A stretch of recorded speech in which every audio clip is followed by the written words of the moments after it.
Here's the big challenge of life. You can have more than you've got because you can become more than you are.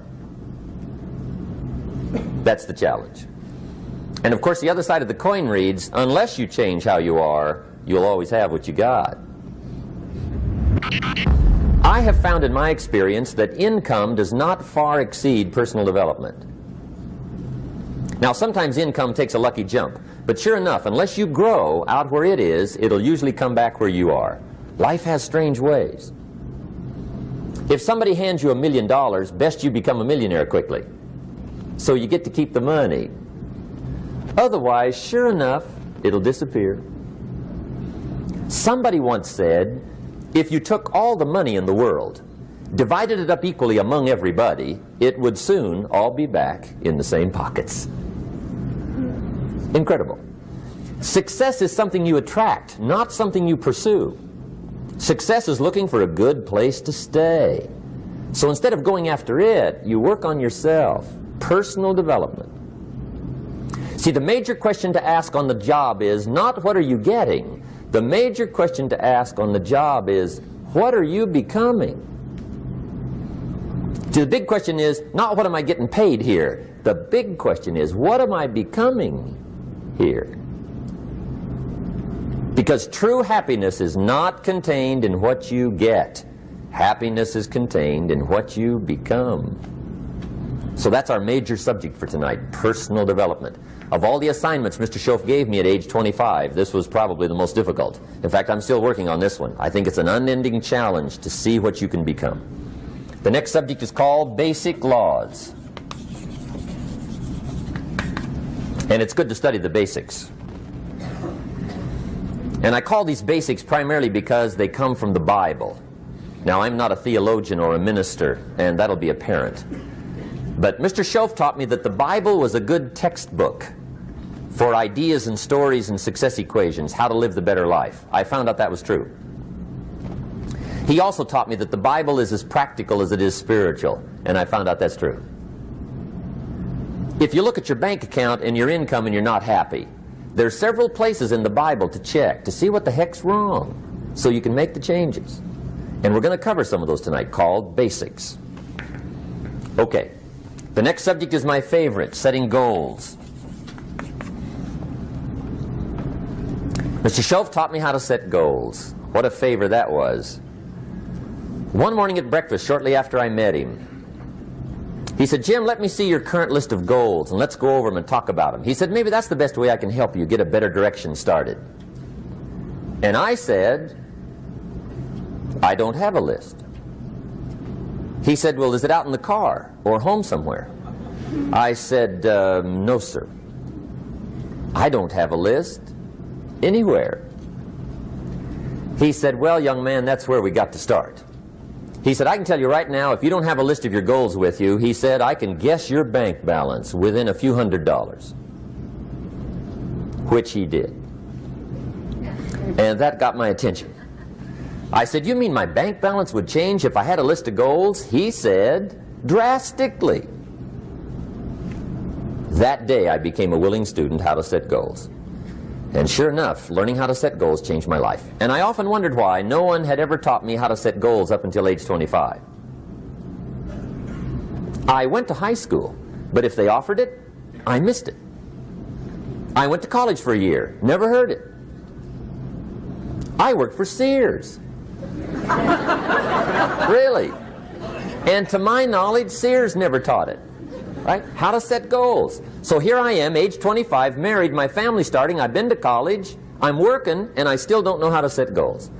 But fortunately, when I was 25, I met the man who taught me how, and it revolutionized my whole life.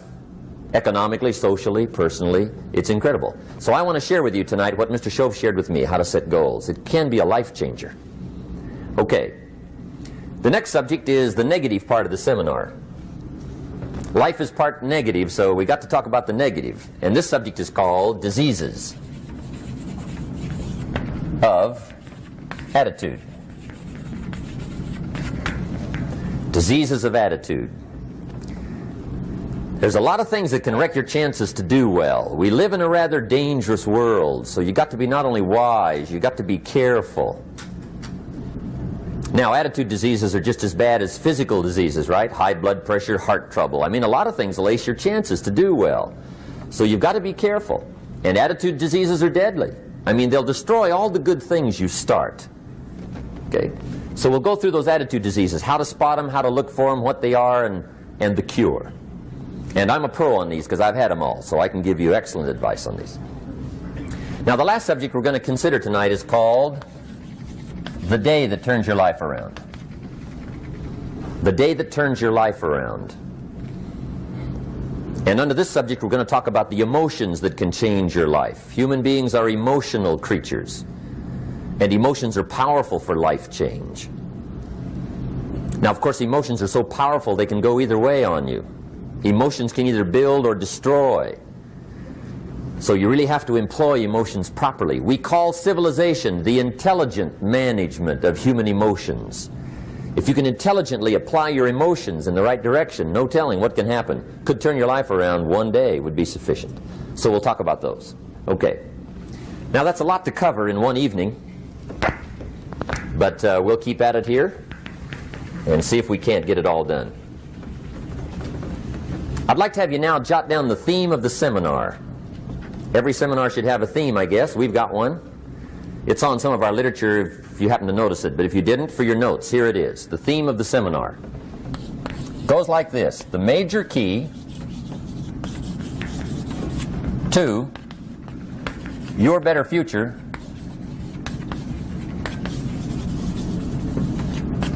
is you. That's the theme of our seminar tonight. The major key to your better future is you. And I'd like to have you underline two words just to give it some added punch. Underline the word major and the word you, so that it reads, the major key to your better future is you. Now, my first suggestion is transfer this to a card or something where you can put it up, where you can see it every day. Preferably put it up where you can see it at the beginning of the day, before you go off to put the day together. This is a good phrase just to glance at, to keep in mind as you're putting the day together. It's called the silent seminar. If you'll just let this talk to you during the day, I found it to be tremendously helpful. The major key to your better future is you. For a big share of my life now, I didn't have this one quite figured out. Among a lot of things I didn't have quite figured out. Many things used to puzzle me back in those early days. I used to wonder why two people could work for the same company, one make twice as much money. Now, see, that used to puzzle me. And maybe they were the same age, graduated from the same school, live in the same community, work for the same company, with the same products and the same services. They've got the same traffic, the same problems, and one makes $1,000 a month, the other one makes $2,000 a month. Now that was my puzzling question. Why would this long list be the same and the money twice as much? I asked, what's the difference between $1,000 a month and $2,000 a month? And I don't mean $1,000 a month, right? I could figure that out.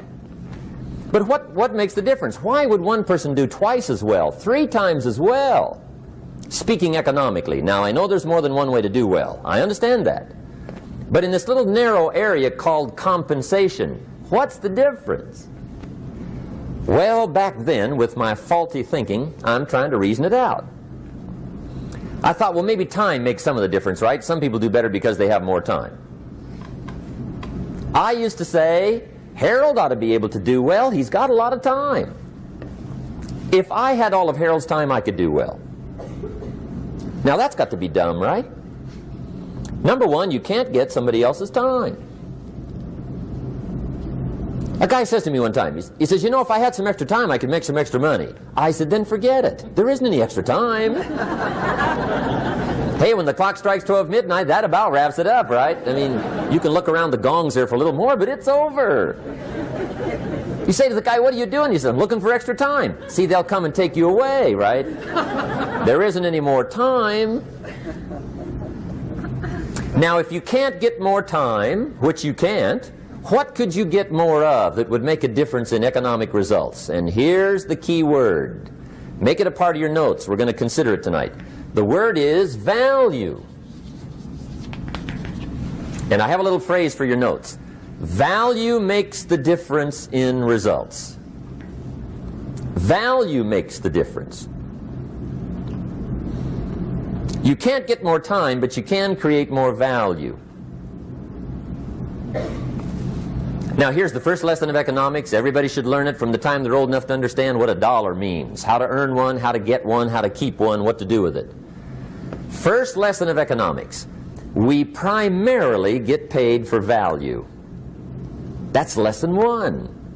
Bringing value to the marketplace, that's how you get paid. You don't get paid for the time. I know it takes time to bring value to the marketplace, but you get paid for the value, not the time. Now, since that's true, here's one of the key questions of the evening. Is it possible to become twice as valuable at the marketplace and make twice as much money in the same time? Could you become 3 times as valuable? Make 3 times as much money in the same time? Is that possible? The answer is yes, if. And it's always if, right? Life is known as the big if. Harry Truman once said, life is iffy. How true. And here's the big if we're going to consider it tonight. It's possible to do much better at the marketplace if you go to work primarily on yourself. And that's the theme of our seminar tonight. Learning to work primarily on yourself. People have asked me for the last 24 years, how do you develop an above average income? And the answer is, become an above average person. Develop an above average handshake. Some people want to be successful, they don't even work on their handshake. As easy as that would be to start on. They let it slide, they don't understand. Develop an above average smile. Develop an above average excitement. Develop an above average interest in other people. Develop an above average intensity to win. See, that'll change everything. Probably one of the most frustrating experiences in life is looking for an above average job with above average pay without becoming an above average person. It's called frustration.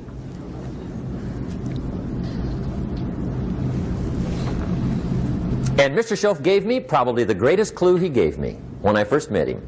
He said, Jim, if you want to be wealthy and happy the rest of your life, just learn this lesson well. He said, learn to work harder on yourself than you do on your job.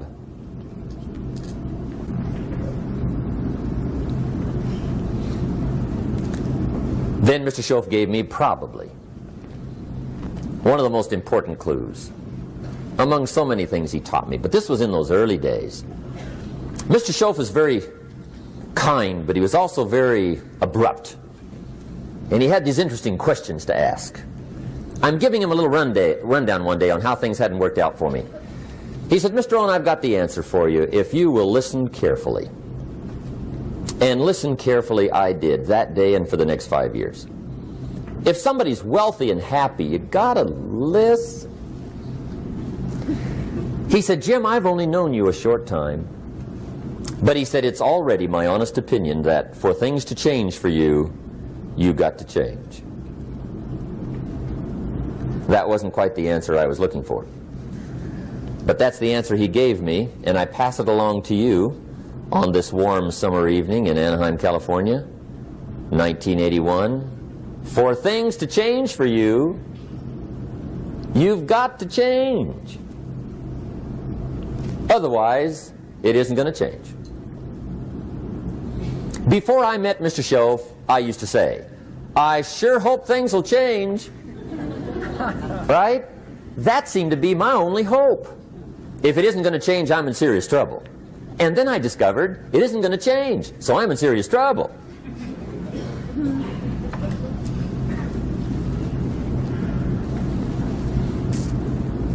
See, I can tell you what the 80s are going to be like. You have dropped into the right place.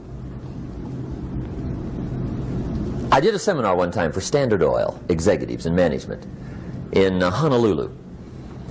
And we're having a conference one day on this big conference table. And one of them said to me, Mr. Rohn, you know some fairly important people halfway around the world. What do you think the 80s are going to be like? I said, gentlemen, I do know the right people. I can tell you. So they all listened very carefully.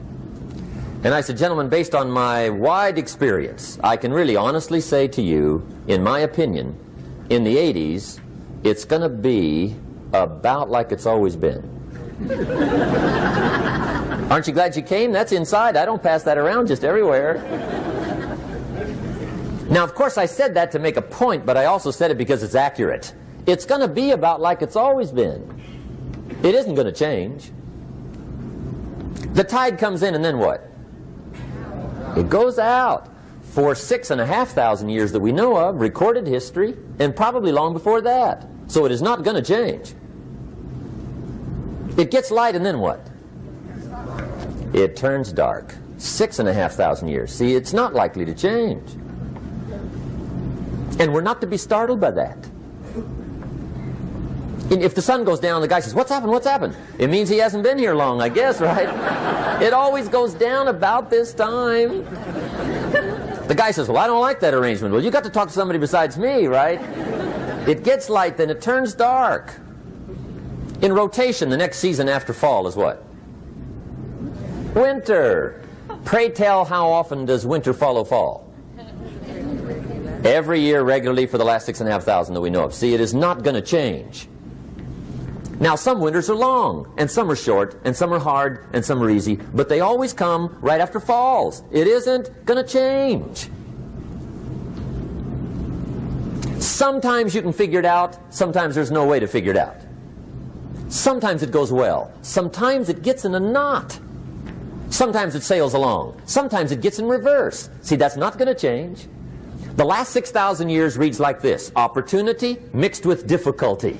That's how it reads. It isn't going to change. The man says, well, if it isn't going to change, how will my life ever change? Answer, when you change. And whether I'm talking to high school kids or business executives, my message is always the same. And it goes like this: the only way it gets better for you is when you get better.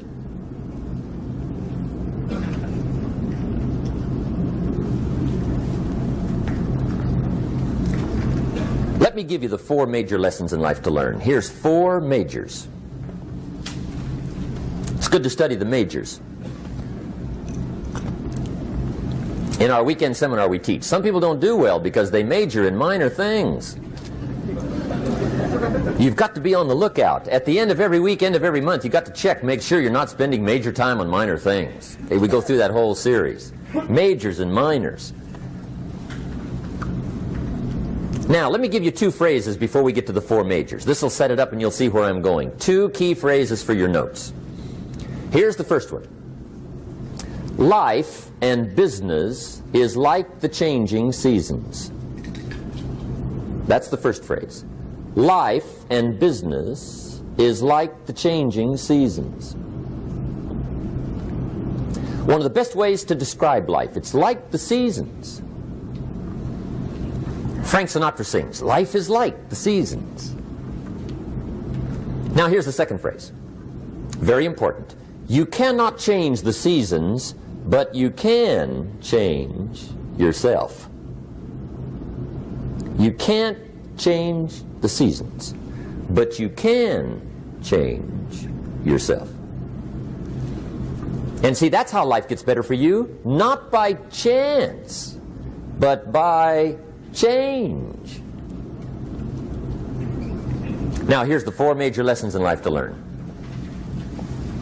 I've got my first book finished, came out a couple of weeks ago. This is in it, the 4 major lessons in life to learn. Here they are. Number 1, learn how to handle the winters. That's lesson 1. They come right after falls, with regularity. Some are long, and some are short, and some are hard, and some are easy, but they keep coming.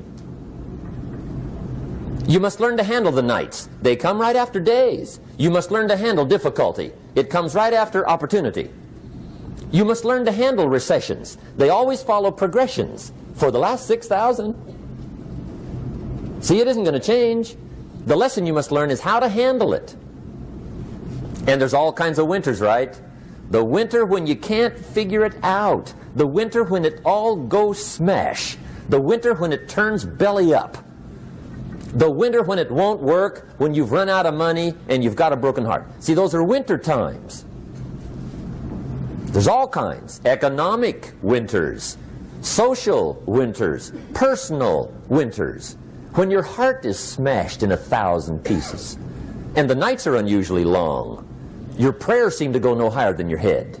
It's wintertime. Barbra Streisand sings, "It used to be so natural to talk about forever, but used to be's don't count anymore. They just lay on the floor till we sweep them away. You don't sing me love songs, and you don't say you need me, and you don't bring me flowers anymore." A song of winter. But see, the disappointments come. Those are normal. That's part of life. But the question is, how do you handle it?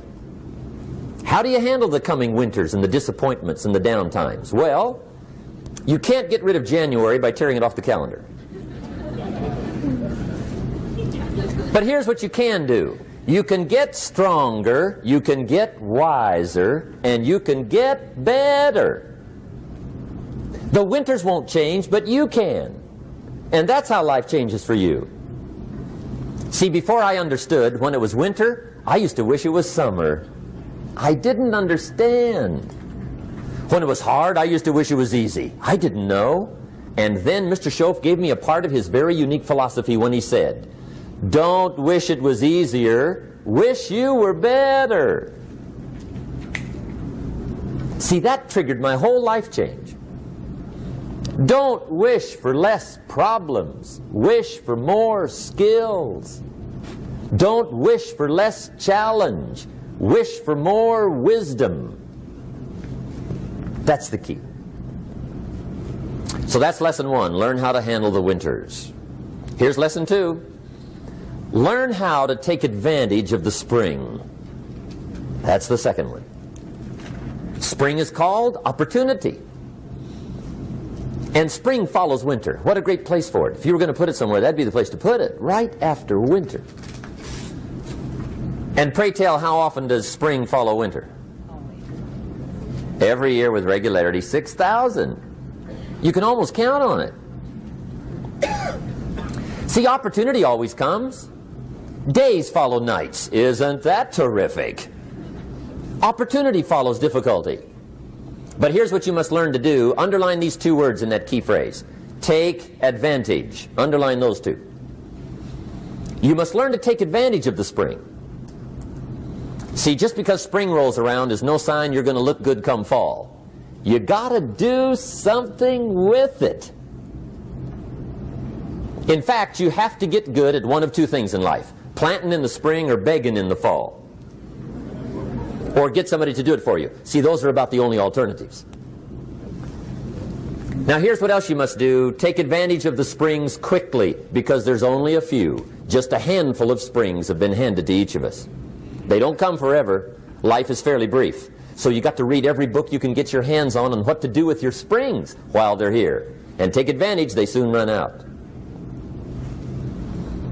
The Beatles wrote, "Life is so short."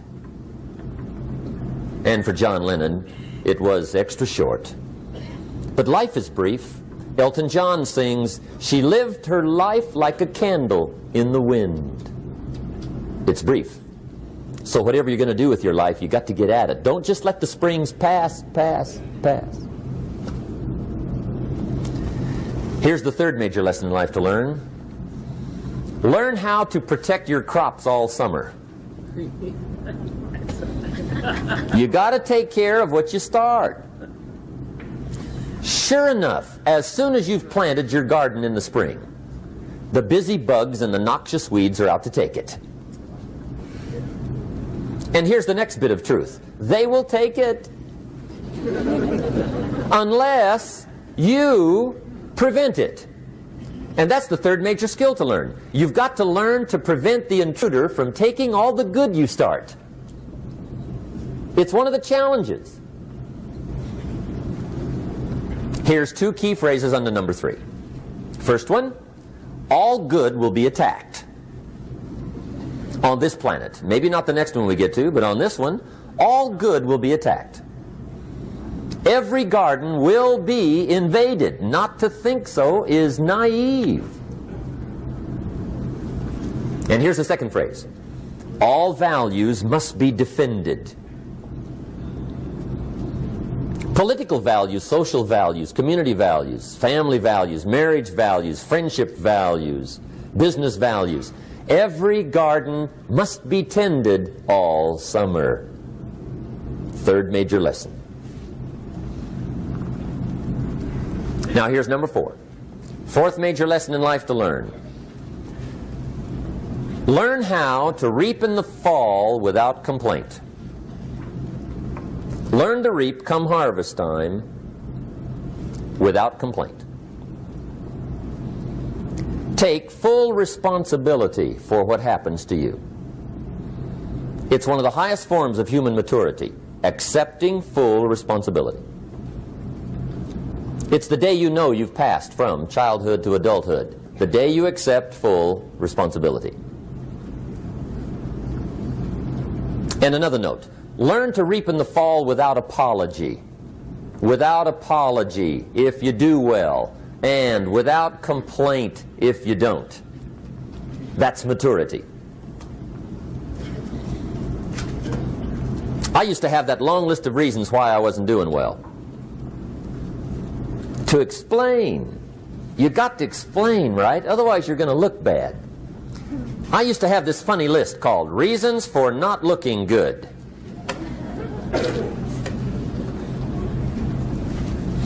I used to blame the government. I mean, you can believe that or not. It was at the top of my list. I had a lecture second to none. The government. That was on my list. I used to blame taxes. Look what you got left after they take everything. And they expect you to do well. That was on my list there.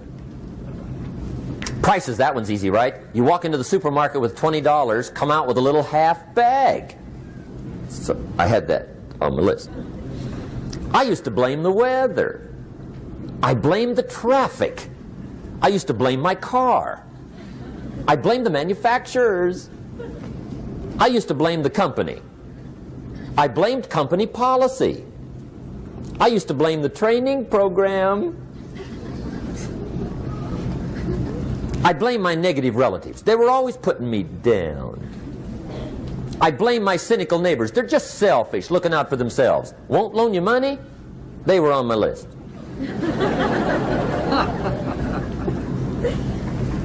I used to blame the economy.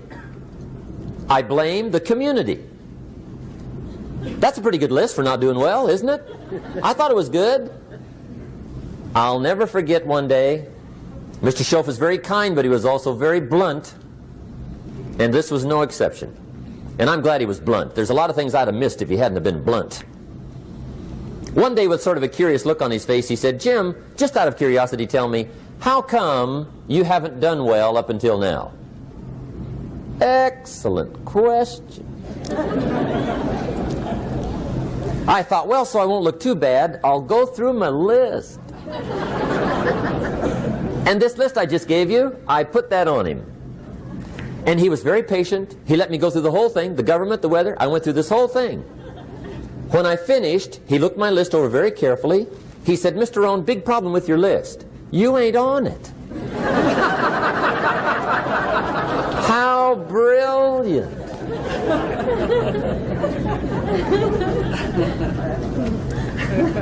When I went to work for him a few months later, I learned very quickly to tear up my list, reasons for not doing well, and I threw it away.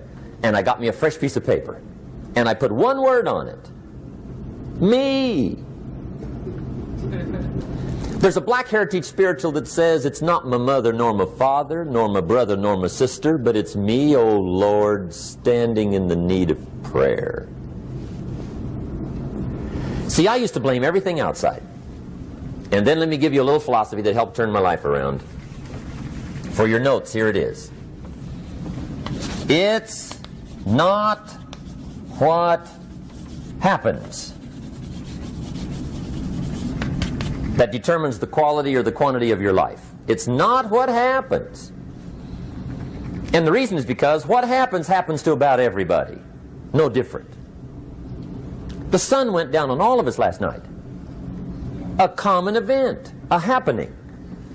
And I found out that the same things can happen to two different people. One gets rich and one stays poor.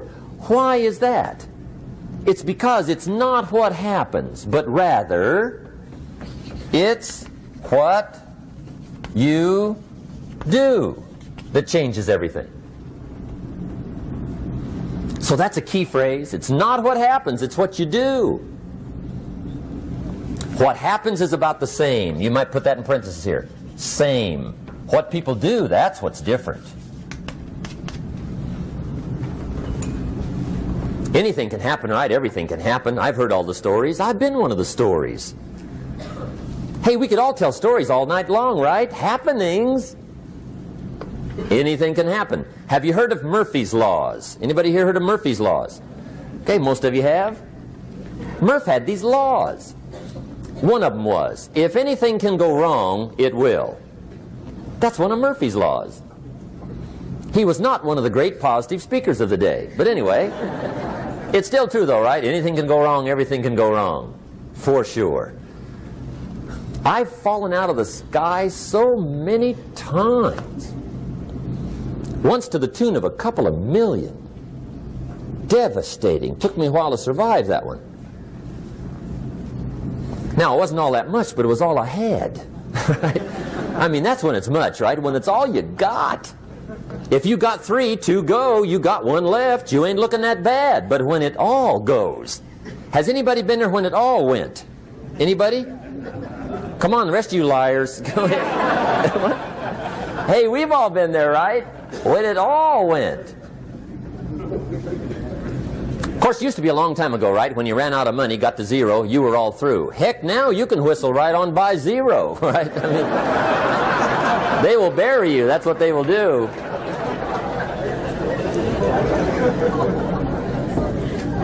But see, those are the happenings, right? Everything can happen. Anything can happen. But it's not the happenings. It's what you do about it. Somebody says, yeah, but you don't understand the disappointments I've had. Come on. Everybody's had their share.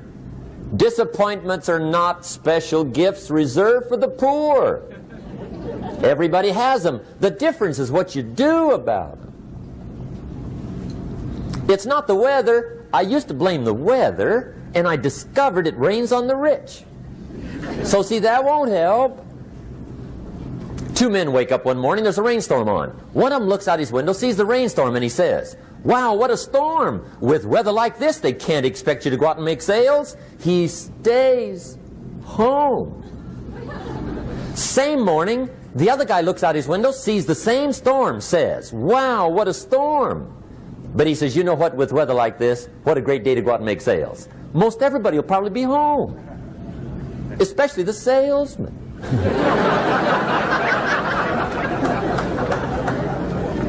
See, that's the difference in how your life works out. It's not what happens, it's what you do. So here's one of the key questions of the evening. Starting tomorrow, what are you going to do that'll make a change in your life's direction?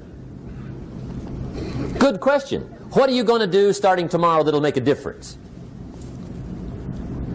Now see, if you don't do something starting tomorrow that'll make a difference, guess what?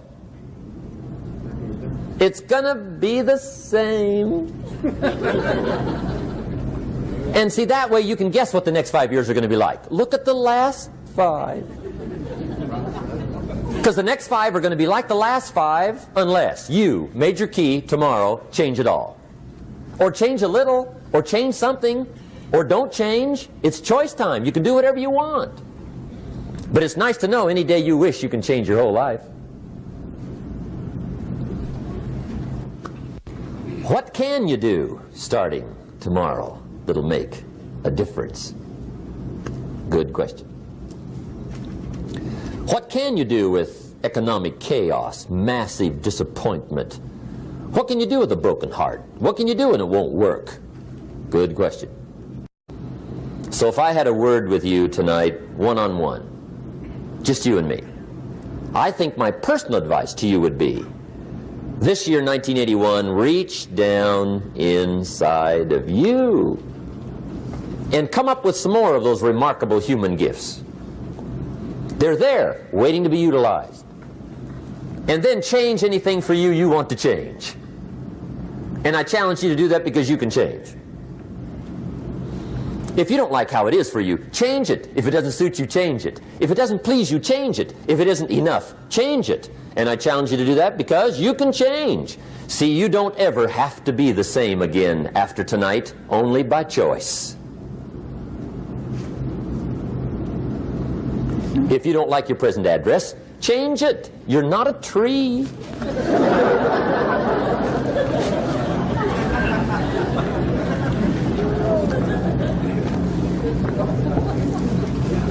Now, let me give you 3 steps to personal development. Let's get down to the nitty-gritty. What does it take to really make the changes starting tomorrow? It takes more than philosophical pronouncement. I know that. It also takes more than enthusiasm. I know we're hearing a lot about enthusiasm these days, but see, that just won't do the job. We're still hearing the old cliches of the 30s, right? To be enthusiastic, you must act enthusiastic. But see, that's not going to help. After you have leaped about, there are some things you got to do, or it isn't going to change. See, you can get all excited about lifting 200 pounds till you get to the gym. And then you need a new excitement. And the new excitement is called discipline. Major step to human progress. Discipline. If there's one thing to get excited over, that's it. Get excited over your ability to make yourself do the necessary things. What could you make yourself do starting tomorrow that would change it all? No! Tell him. Now, see, that's exciting. On any given day, you can massively change the direction of your life. Murder is a clear example that any one person on any given day can forever alter the course of their life. It just happens to be a negative act. But just as sure as you can commit a negative act, you can also commit a positive act and forever alter your life whenever you wish. Now that's exciting. And whatever that act might be that changes your life. The guy finally takes a shotgun to his car and blows out every window, destroys every tire, puts 100 rounds in this shabby old thing. And he says, I have driven this embarrassing thing for the last time. And not only will I never drive it again, nobody else will ever drive it again. And he lets that shuddering thing stand there for a while as a monument to the day he said, today my life changes. Now who can do that? Anybody. When can you do it? Whatever day you pick.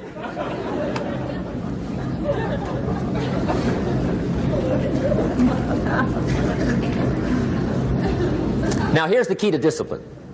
Start with the little disciplines, get excited over the little disciplines, and get right on those, because those will lead to the big ones. You can't handle the big challenges in life unless you take on the little ones. Make a list of all the things you can do, get right on those, discipline yourself for those, both for the results and for the muscle and for the practice, so that when life hands you some big challenges, you'll be ready, you'll have the muscle. But see, if you don't handle the small ones, you can't take care of the big ones. Okay, here's what else it takes for life change. Self-motivation. Key phrase, self-motivation. I don't know why we call it self-motivation. It's really the only kind there is. You've got to motivate yourself. Because I found out you can't change people. They can change themselves, but you can't change them. Lord knows some I've tried. But see, it won't work. People have to change themselves. I learned some of those lessons early. I built a little sales organization way back in those early days. I'm 25.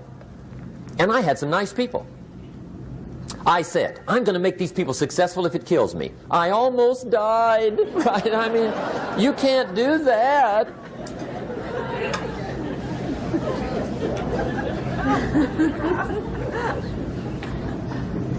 See, I've discovered this. Good people are not trained, they're found. You find good people. You don't make them good, you find them good. Training really is for the purpose of finding good people. You don't need much instruction for a good person. Too much training probably means you got the wrong people.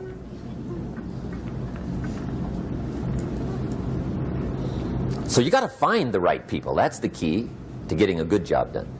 One of the major things we learn in management, lesson 1, don't send your ducks to Eagle School.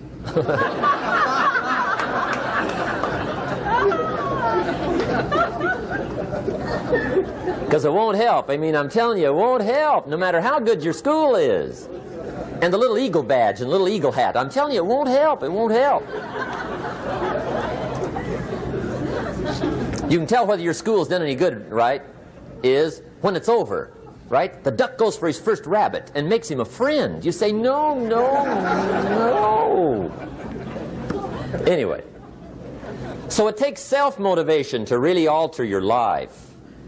And you don't want to give self-motivation away to somebody else and make it somebody else motivating you. The guy says, boy, if somebody just come by and turn me on. What if they don't show up? Right? See, you got to have a better plan for your life. Okay. Now, if you're excited and you're ready to change, let me give you 3 steps to start life change that can change your life, your personality, your lifestyle, everything can change.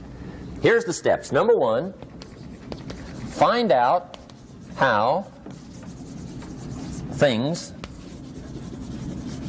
work. The first key to doing better is find out. To change your life, really, you need ideas. There isn't anything an idea can't change. And Schoaf taught me the major problem is lack of an idea, not a problem. At first I didn't have any money. I said to Mr. Schoaf, I don't have any money. He said, that's not a problem. Now see, up until then I always thought it was. Right? I was confused. He said, no, no, the problem is lack of an idea on how to create money and wealth. It isn't lack of money, it's lack of ideas. So if you get the ideas, see, you can change anything. Now to get ideas, you need a constant study of finding out. Now, Schoaf also said, when you find out something that works, put the information in your journal. Don't use your head for a filing cabinet. Put it in your journal so that you can do the next best thing. Repetition, repetition, repetition. Go over it. And if you repeat it, go over it, sure enough, someday, some mysterious day, the idea takes root, starts to grow, and shows up in your bank account, and your dress, and your personality, and your lifestyle. But capture the ideas in your journal. Find out how things work.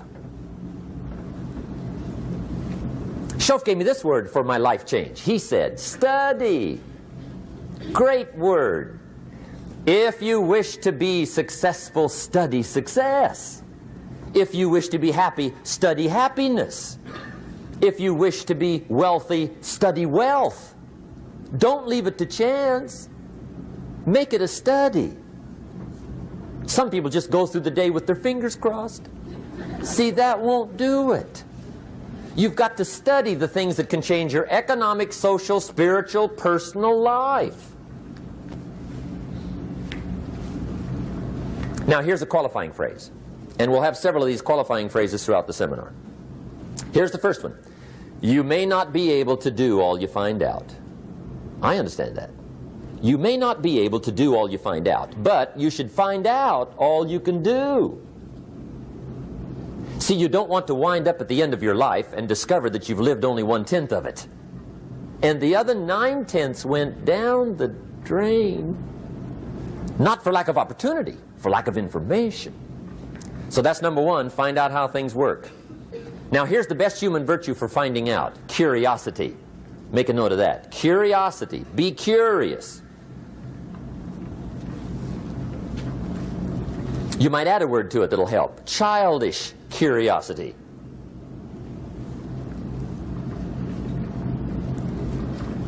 What will kids do if they want to know something bad enough? Bug you. That's the phrase. They can ask 1,000 questions. You think they're through? They got another 1,000. They'll drive you to the brink. It's a virtue. when you got to know. Be like a child. In fact, Jesus, the master teacher, said, unless you can become like little children, you might as well forget it. You don't have a prayer. Excellent advice. You got to be like children. 4 ways, in my opinion, to be like a child. Number 1 is curiosity. Number 2 is excitement. Get excited like a child over your ability to make yourself do anything for change. 3rd is faith. Have faith like a child. Adults are too skeptical. And 4th is trust. Trust is a childish virtue, but the rewards are incredible. So be like a child. Now, if you're curious, let me give you 3 ways to find out how to change anything. Any life direction, any dimension. Here's 3 ways to find out how to change anything. Number 1 is to read. Become a good reader. All of the successful people I know and work with around the world, they're all good readers. Curiosity drives them to read. They got to know. They just read.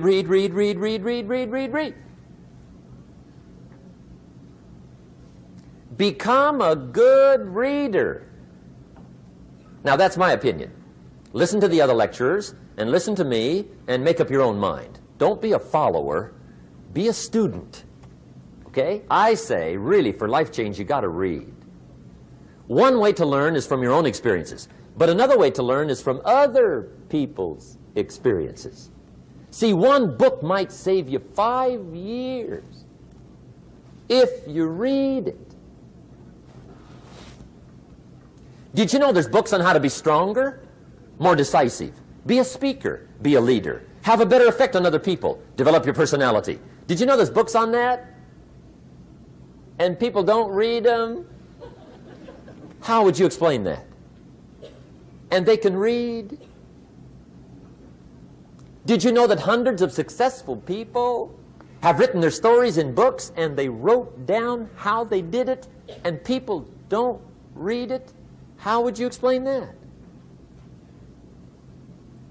The guy's busy, I guess. You know, you get tied up.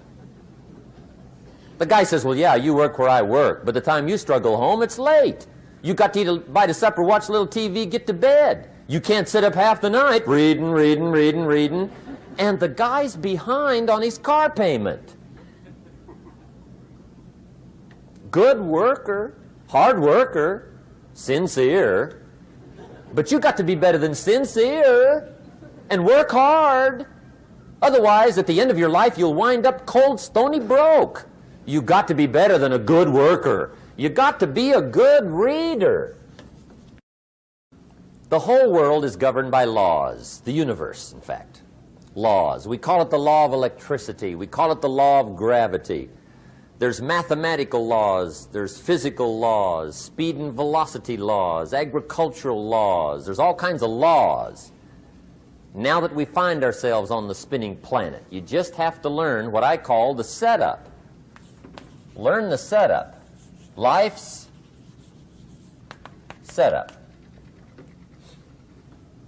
Now, we didn't set it up, but we're here, so you got to learn it.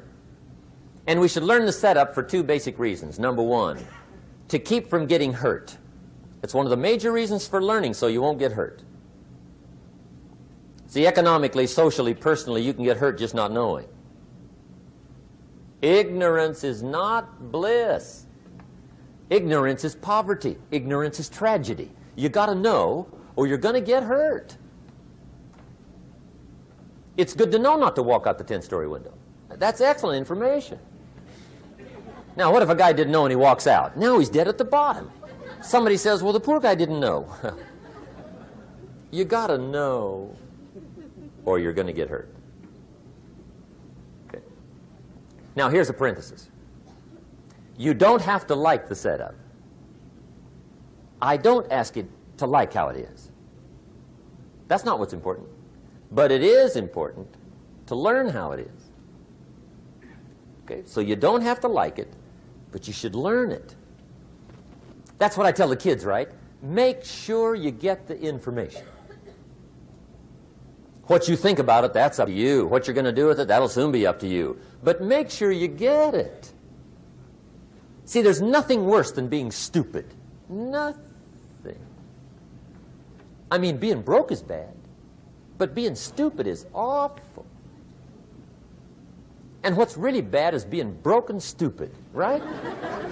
That's about the end of the world. I mean, there isn't anything much worse than that. Unless you're sick. Sick, broken, stupid. I mean, that is it, right? There's nowhere else to go. So make sure you get the information. It's key. You don't have to like it, but learn it. If this big monstrous thing lifts up in the sky, hangs there for a little while, cuts loose, comes crashing down, boom, shakes the ground for 5 miles. And then this big monstrous thing lifts back up in the sky, hangs there for a little while, cuts loose again, comes crashing down, boom, shakes the ground for 5 miles. It just keeps doing that, this big monstrous thing, lifting up and then crashing down, boom.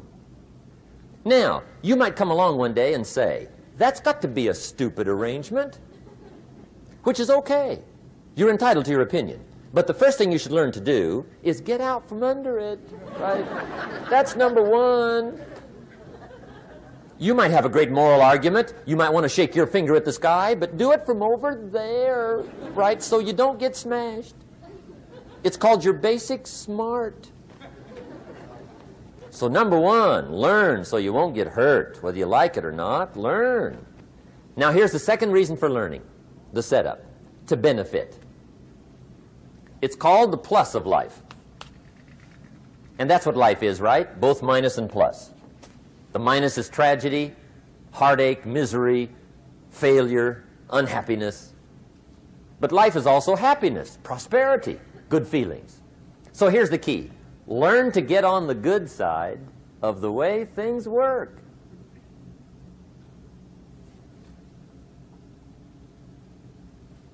Now here's 2 of the basic laws, and we'll take our break. Shof taught me these. They come from the Bible. Now again, I'm an amateur, okay? When it comes to the Bible, I'm not a pro. So you'll sort of have to take my way of putting it. But here they are. The first one is the law of use. The law of use. And it goes something like this. Whatever you don't use, you lose. Lack of use causes loss.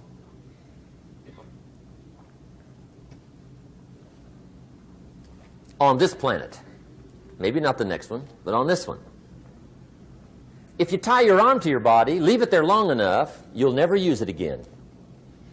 It's over for the arm. Now, it may not be over, but it's over for the arm.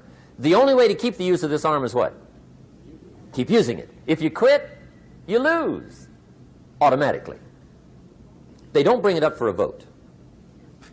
You lose automatically when you quit. Now, the same thing that goes for your arm goes for your brain, mentality. The same thing goes for all the human virtues. Ambition, unused, declines. Strong feelings, unused, diminish. It doesn't grow, it diminishes. Faith, unused, decreases. It's a law. Vitality, unused, diminishes. Energy, unused, decreases. The guy says, well, I'm going to save up my energy. You can't do that. That's like trying to save today, put it on the end of the year. See, you can't do that. They'll come take you away. If you don't use today, what? It's lost. The guy says, well, I'll work twice as hard tomorrow to make up for it. See, that's foolish. You could have done that anyway. Today, unused is lost. A talent unused is lost. An ability unused is lost. So here's one of the key expressions of the evening. Take a new inventory of yourself. Starting tomorrow, new project. Take a new inventory. And make sure that all of your talent and ability and mentality and ingenuity and vitality and strong feelings, faith, courage, make sure that all you've got's being used. Otherwise, you lose. Now, one of the best illustrations of the law of use is a Bible story called the Parable of the Talents. The talent story. Interesting story if you haven't read it in a while. Just review it. It's a good story. An ancient story. It says there was a master with 3 servants. He got them together one day and he said to the 3, I've got these talents. And in those ancient days, a talent was a measure of gold. And he said to the 3 servants, take these talents and see what you can do with them while I'm gone. He said, I'm taking a journey and I'll be gone for a while. When I come back, we'll get together, go over the book, see how you did. He said, here's 5 of these talents for you. 5. Here's 2 of them for you. 2. And here's 1 for you. 1. The master said, take those talents, see what you can do with them. When I come back, we'll get together, we'll go over it all. The servant said, okay, master takes off. According to the ancient story, the master comes back from his trip. When he gets back, he gets the 3 servants together, and as he said he would, he asks, how did it go with those talents? You were 5. What happened? That servant said, well, I took the 5 talents you gave me, and I put them to work. A little shaky at first, but he said things finally got rolling. And he said, I poured it on. And he said, my talents grew to 7, 8, 9, 10. He said, I doubled my talents from 5 to 10. Books will show. Master said, one heck of a job. Or something like that. He said, I gave you 2 talents. What happened? That servant said, about the same thing happened to me. I put those 2 talents to work, poured it on. They grew to 3 and then to 4. He said, I doubled my talents from 2 to 4. Books will show. Master said, well done. He said, I gave you 1 talent. What happened? That servant said, well, I took the talent you gave me, and I carefully wrapped it, and I dug a hole and buried it. And camouflaged it, I suppose, right, so nobody would steal it. And he said, fortunately, nobody got it. And he said, I knew you were going to be here today, so I dug it up. Here it is, safely wrapped. I did not lose it while you were gone. According to the ancient story, the master said, take that talent away from him and give it to the man that's got 10. Now you might say, well, I don't like that arrangement. The poor guy's only got 1 talent. He's already got 10. It ought to be more even. Remember, I didn't ask you to like it. But this one I would ask you to learn, because it simply means whatever you do not employ, you forfeit. It's a law. So learn well the law of use. Now here's the second one, and we're going to take our break. Second law from the Bible. This one we've heard since we were small, I'm sure. It's called the law of sowing and reaping. In fact, we've probably heard it so often we could quote it. It says, whatever you sow, what? You shall reap. Fairly blunt, hopefully clear. Here's my first suggestion on the law of sowing and reaping. Don't try to beat it. You might as well try sitting on the sun in the morning. Keep it from coming up. You'll have better luck. Whatever you sow, you reap. Now, for a fair share of my life, I'm a bit mixed up on how all this applies. Among a lot of things I was mixed up on. I knew I wasn't reaping too good. That I understood. My problem was I was confused about what was causing it. Remember me with the funny list? I thought those are the reasons why it isn't working out well. And then Mr. Schoaf gave me the clue that helped me figure it all out. He said, Mr. Rohn, I have another answer for you. There's another way to quote this law that'll show you where the problem is so you can go to work on it right away. All you need to know is where the problem is. Then you can go to work on it. So he quoted me the law another way, and I found out what my problem was. Here's the way you quote the law. Whatever you reap is what you've sown. Now I knew what my problem was. Whatever you reap is what you've sown. If you don't like the crop, who do you look up? Answer, whoever planted it. And where do you find who planted your crop? Answer, in the mirror. What I finally learned to do come fall was to go to the mirror. That's where you go. And if necessary, you say, a few skinny carrots? I got to be unimpressed. Where were you last spring? Asleep. Didn't you read the books? Did you break your hoe? Let me give you 7 key points to the law of sowing and reaping. Let's tick right down through the list of 7, and it'll be break time.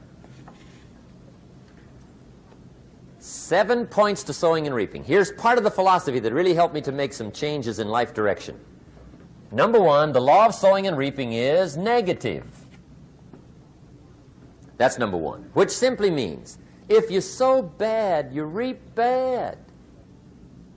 Now, this is kind of 3rd grade, but it doesn't hurt to go over the basics. If you plant thistle seeds, you don't get pumpkins. Honest, no use looking for pumpkins. John says, how come no pumpkins? Come on, John. The law's negative. That's how come. Now, here's number 2. The law's positive, which simply means if you sow good, you reap good. If you plant pumpkin seeds, you don't get thistles. Not from pumpkin seeds. Mother Nature won't pull tricks on you over in the corner snickering and pushing new thistles and you planting pumpkin seeds. She won't do that. You will get pumpkins from pumpkin seeds, and the reason is because the law is positive. Now, here's number 3. I got excited when I found out the full dimension of this.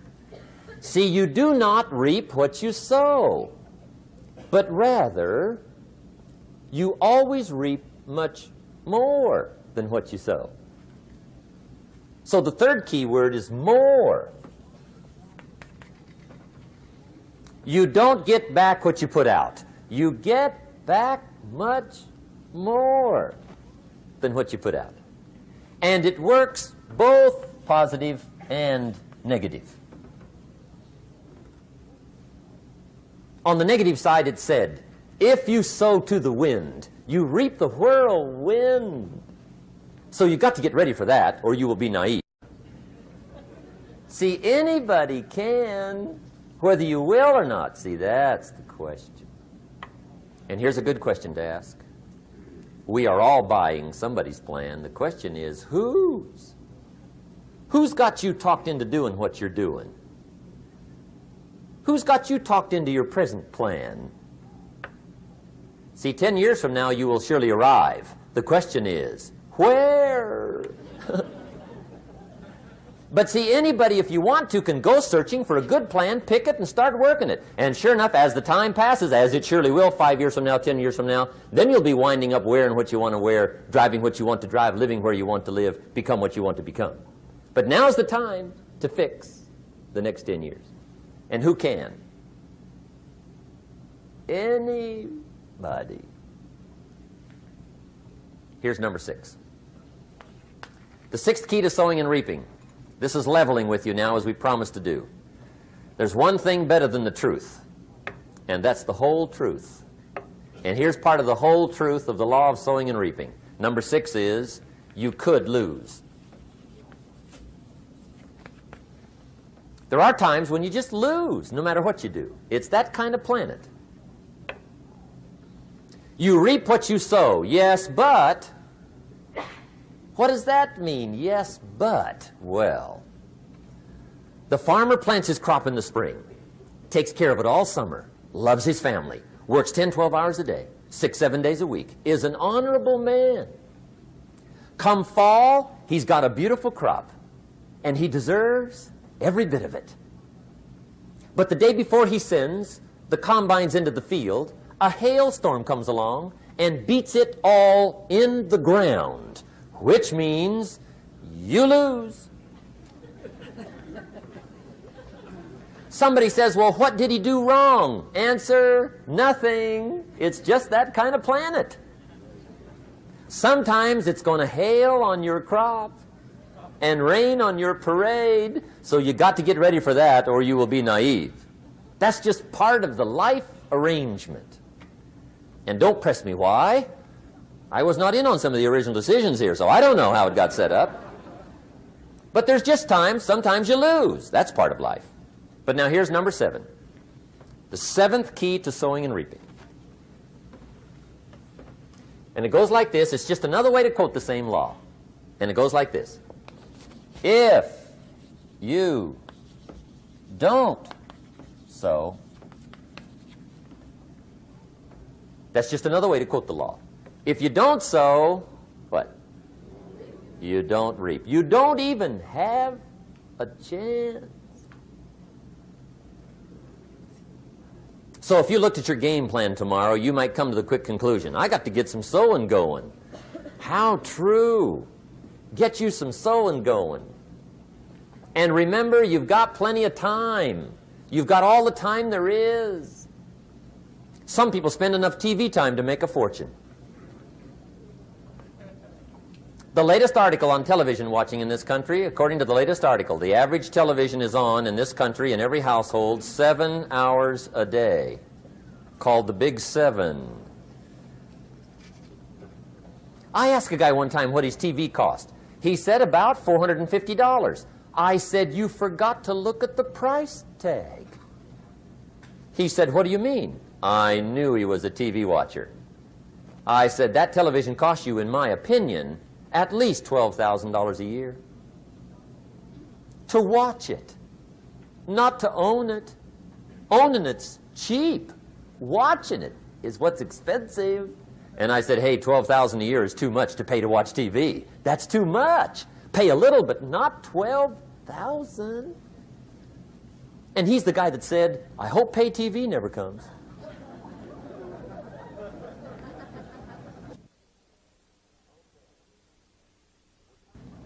Okay.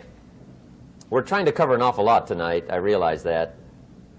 But my time schedule is such that we just have to sort of give it all to you and let you sort the rest out. I wish we had plenty of time for questions and answers and that whole thing, but our time is just limited.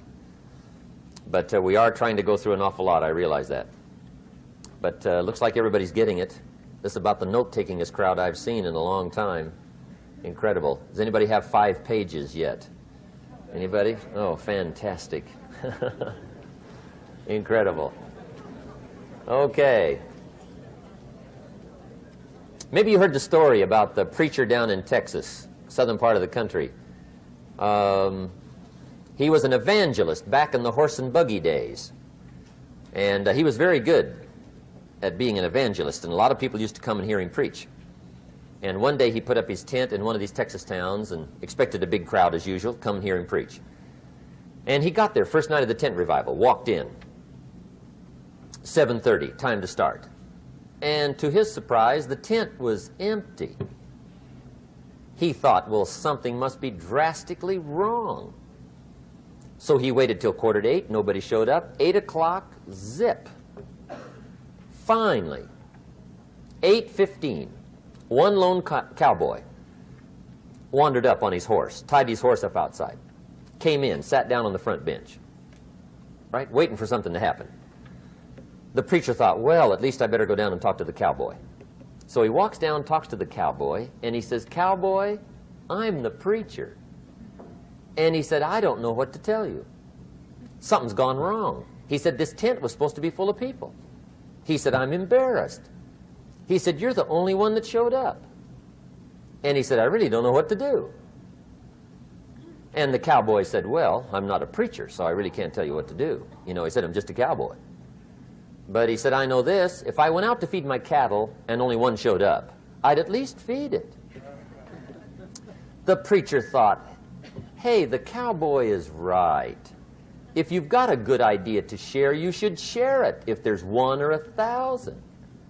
So he got kind of inspired by this conversation, and he jumped up on the platform and started to preach, as if the tent was full of people, just exploded. And he went for an hour and 15 minutes, just kept rolling. Finally, he quit. And when he finished, he came down off the platform, talked to the cowboy again. Says, well, cowboy, what did you think of my sermon? And the cowboy said, well, I'm not a preacher, so I really can't tell. You know, he said, I'm just a cowboy. But he said, I know this. If I went out to feed my cattle and only one showed up, I'd feed it, but I wouldn't dump the whole load on it.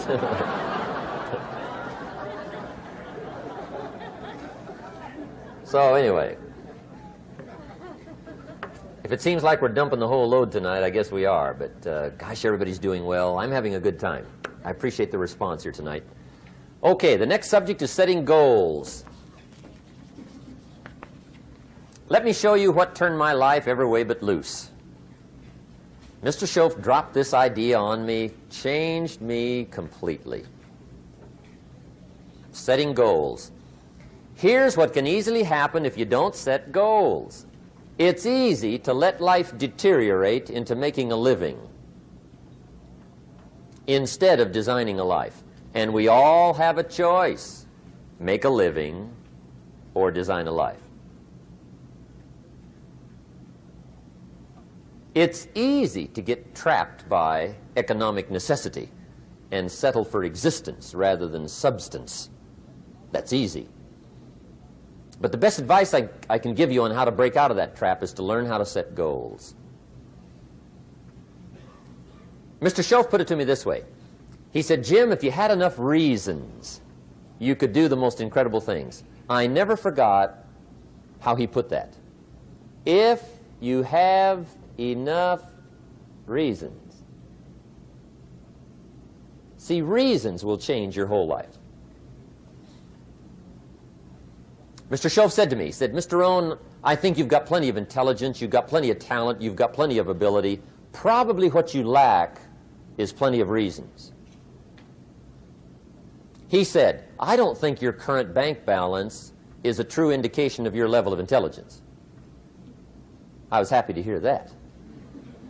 He said, I think you're much smarter than your present bank balance indicates. And that turned out to be true. I was much smarter. But of course my first question was, well then why isn't it bigger? And he said, you don't have enough reasons. You've got enough intelligence, but not enough reasons. So see, reasons can change your life. Here's what else I found out. Reasons come first, answers come second. You don't get the answers to do well till you get the reasons. Life has a mysterious way of hanging on to all the answers and only gives them up to the people that are inspired by reasons. So reasons make the difference in how your life works out. Now, what are some of the reasons for doing well? Let's go through a quick list called Reasons for Doing Well. First is personal reasons. Some people do well for recognition. Some people do well for respect. Some people do well for the way it makes them feel. They love the feeling of being a winner. Those are good reasons. I have some millionaire friends that keep working 10, 12 hours a day, making more millions. And it's not because they need the money. It's because they need the joy and the satisfaction and the pleasure that comes from being a constant winner. And see, it's not just the money anyway. It's the journey, not the money. Once in a while somebody says to me, boy, if I had $1 million, I'd never work another day in my life. That's probably why the good Lord sees to it they don't get their million, right? They'd quit. They'd quit. Okay. Next is family reasons. Some people do extremely well for other people, and that's powerful. Human beings can greatly affect each other. Sometimes we will do things for somebody else we will not do for ourselves. We're made that way. I met a man one time who said, Mr. Rohn, to do all the things I want to do with my family around the world, he said, I got to have at least $250,000 a year. I thought, incredible. Could a guy's family affect him that much? And the answer is, of course. How fortunate are the people that find themselves greatly affected by somebody for personal achievement. And we are affected. The writer of a recent song said, "If not for you, the winter would hold no spring, couldn't hear a robin sing. I just wouldn't have a clue if not for you." So we can be affected. That might be one of the most stimulating reasons to do well, finding somebody. When Andrew Carnegie died, the wee little Scotsman that built the big steel industry, when he died, they opened up his desk, and in one of the desk drawers, they found a slip of paper. On that piece of paper, Mr. Carnegie had written his goal for his life, and he wrote it when he was in his 20s. And on that piece of paper, it said, "I'm going to spend the first half of my life accumulating money. I'm going to spend the last half of my life giving it all away." What a goal. He got so inspired by that goal that the first half of his life, he accumulated $450 million. And the last half of his life, he gave it all away. Good question tonight. What's got you turned on? What's got you bombed out of sight to get up early and stay up late and hit it all day? Next question. What's got you turned off? When I found the answers to those two questions, my life exploded into change. I finally found out what had me turned off, and I got that cured. And then I got me a long enough list of reasons to turn me on. And once the lights went on for me, age 25, they've never gone out. I've fallen out of the sky a few times, but I've never lost that drive to make something unique out of my life. See, reasons altered my whole life. Now, there's another list of reasons called nitty-gritty. Hard little reasons. Sometimes those little reasons are the most powerful reasons that can change your life. Sometimes it doesn't take much. I now carry several $100s in my money clip. It's only a few $100s, but it was one of those reasons turned my life around. Just before I met Mr. Schoaf, I heard a knock at the door. I go to the door, and there's a little girl standing there about this tall selling Girl Scout cookies. And she gave me one of the finest sales presentations I've ever heard. Special deal, several flavors, this whole package of stuff, $2. And with a big smile, she very politely asked me to buy. And I wanted to. Big problem. I'm broke. I don't have $2. And to this day, I can remember the pain and the embarrassment. I'm a father. I'm a husband. I've been to college. I'm working. I'm 25. I don't have $2. And I didn't want to tell her that for some reason. So I did what I thought was next best. I lied to her. I said, "Hey, look, I've already bought lots of Girl Scout cookies. I've still got plenty stacked in the house," which was not true. But it seemed to get me off the hook for the moment. She said, "Well, gosh, that's wonderful. Thank you very much." And she went away.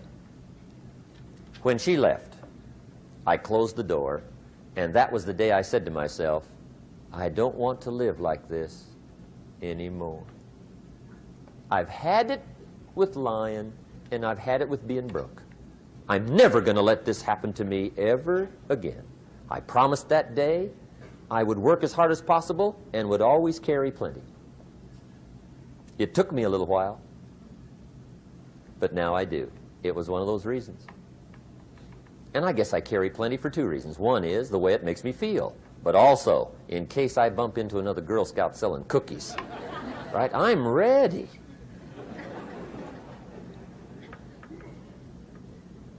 I walked out of the Bank of America one time up in Saratoga, California, where I used to live. Two little girls selling candy right outside the bank. Good place. Some girls' organization they're working for, right? I come walking out of the bank. This first little girl walks up to me. She said, "Mister, would you like to buy some candy?" I said, "I probably would." "What kind is it?" She said, "It's almond roca." I said, "My gosh, that's my favorite." She said, "Wonderful." I said, "How much is it?" She said, "It's just $2. I thought, incredible. I said, "How many boxes of that candy have you got?" She said, 5. And her little friend was standing there. She was selling candy too. I said, "How many boxes have you got?" She said, "I've got 4. I said, "That's 9. I'll take them all." They said, "Really?" I said, "Yeah, it's my favorite. I've got some friends. I'll pass them around." They got so excited, put all this candy together. I reached in my pocket and gave them the $18. When I've got the candy and they've got the money, that first little girl looks up at me. She says, "Mister, you are really something." How about that? Can you imagine only spending $18 and have somebody look at you in the face and say, "You are really something"? Now you know why I carry heavy, right? I'm not going to miss anymore. It was just one of those reasons. Helped to change my life. One of my nitty-gritty reasons was budget finance. Budget finance used to grind my soul. Way back in those early days, I had fallen for one of those consolidation loans, where you take all your little hard-to-pay bills, put them into one big impossible-to-pay bill, right?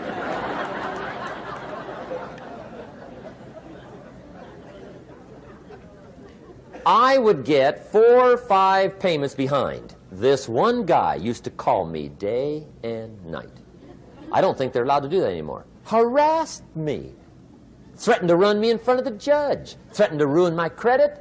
Threatened to embarrass my family. One day he said, "We're going to come get your car, drag it rear end up down the street in front of your neighbors." The guy even called me a flake. And back in those days, I'm broke, I'm pitiful, there's nothing I can do about it. But I never forgot how the guy treated me. And when I met Mr. Schoaf and I got my life straightened out and the money started to flow, that was one of my first projects, budget finance. I poured it on day and night. I finally put all the money together I owed him, which was considerable. I picked a day for the payoff. And when the payoff day came, I put the money in small bills in a big briefcase. And I walked into the budget finance office on Wilshire Boulevard in Los Angeles. The guy who harassed me so often, his desk was about 3 back. I walked right up to his desk, startled him. He wondered what I was doing there. It was the first time I'd been there since I'd borrowed the money, right? Without saying a word, I opened up this briefcase, dumped this pile of money all over his desk. I said, "Count it. It's all there. I will never be back." And I turned around and stormed out. Now, that might not be noble, but if you haven't tried it, you've got to one time.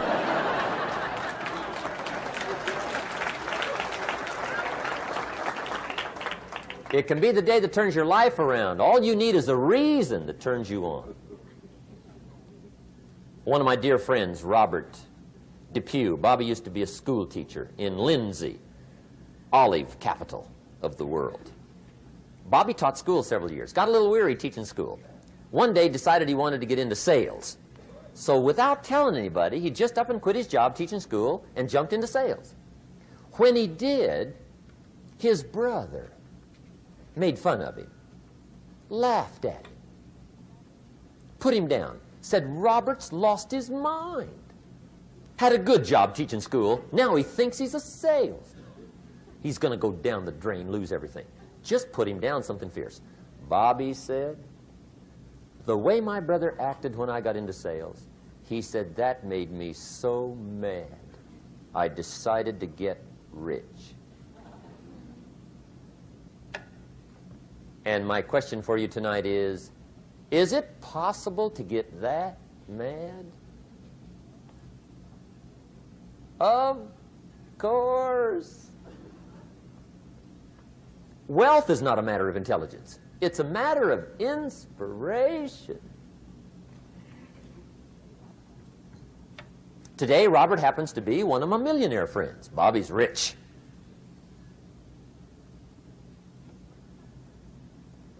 Frank Sinatra said one time, the best revenge is massive success.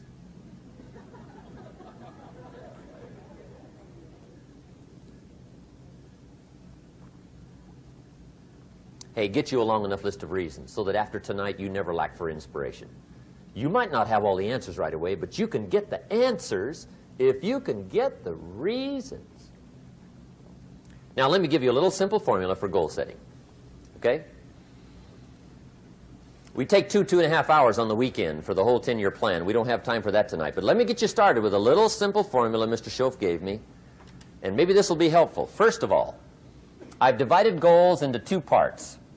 First is long range. Long range goals. That's your dreams. Your dreams for the next 3, 5, 10, 20, 30, 40 years. Actually, the rest of your life. Your dreams. You've got to keep dreaming. Ronald Reagan, president, said to the joint session of Congress a few weeks ago, the Republic is a dream. And if we don't keep dreaming, we will lose the Republic. Your better future is a dream for yourself and for your family. Where do you want to go? What do you want to do? What do you want to be? What do you want to see? You've got to dream dreams. There's a Bible phrase that says, without dreams and visions, people perish. You've got to have something to go for that inspires the heart and the soul.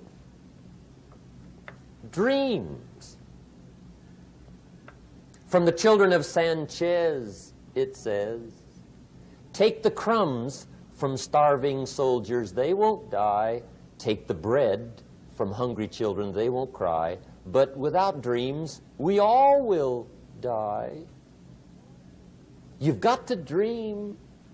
Don't lose your dreams for yourself, for your future, for your family. The dreams of love and enterprise and travel and doing things, becoming something unique on your journey here. Don't lose your dreams. Do some dreaming. That's long-range goals. You've got to have those. So that's number one.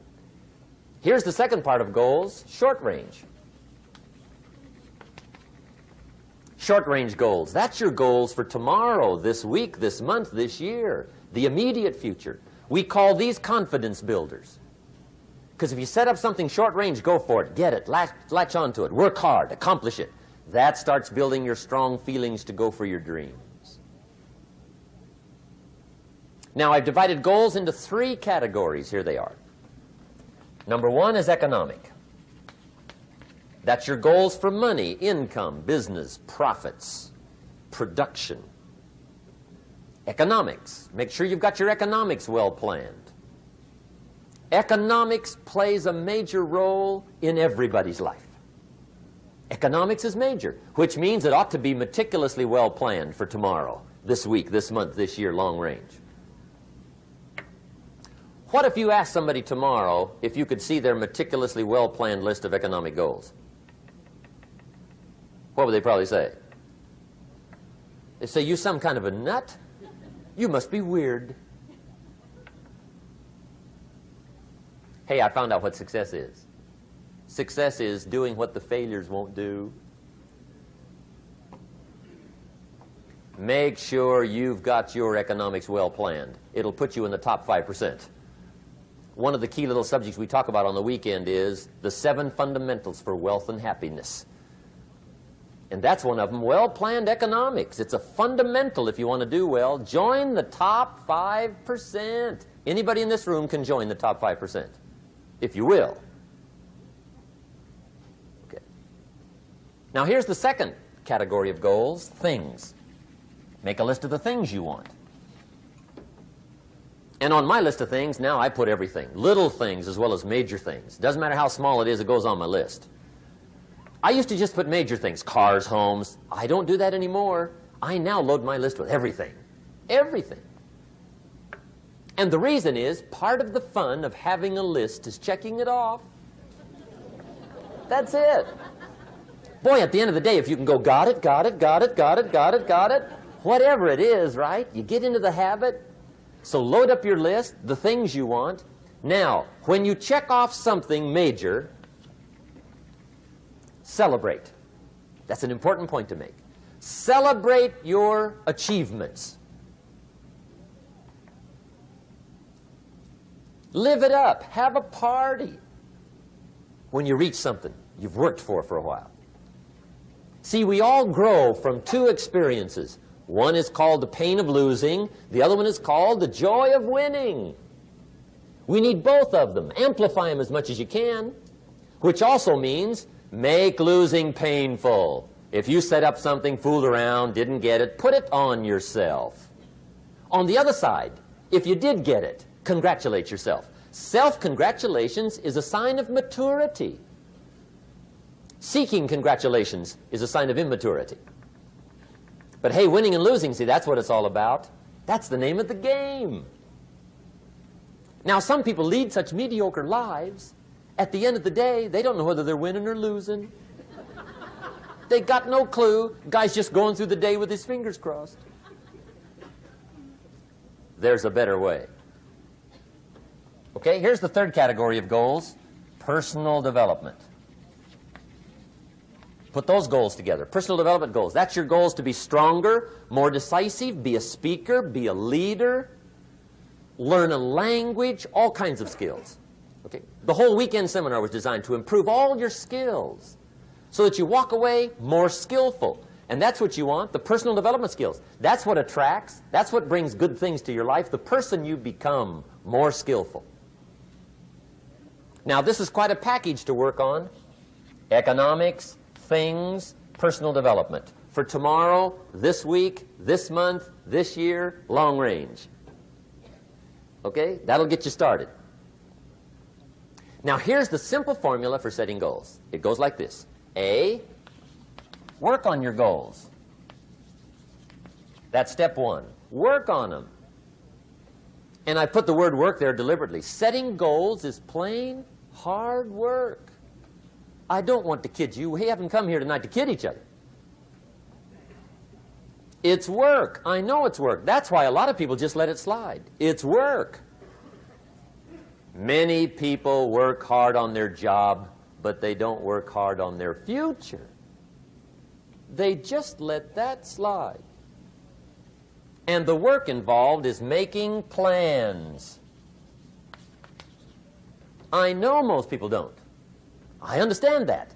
But don't let that be you. Guy says, well, yeah, you work where I work, but the time you struggle home, it's late. You got to eat a bite of supper, watch a little TV, get to bed. You can't sit up half the night. Plan, plan, plan. And the guy's behind. Good worker, hard worker, sincere. But you got to be better than sincere, working hard. You got to be better than a good worker. You got to be a good planner.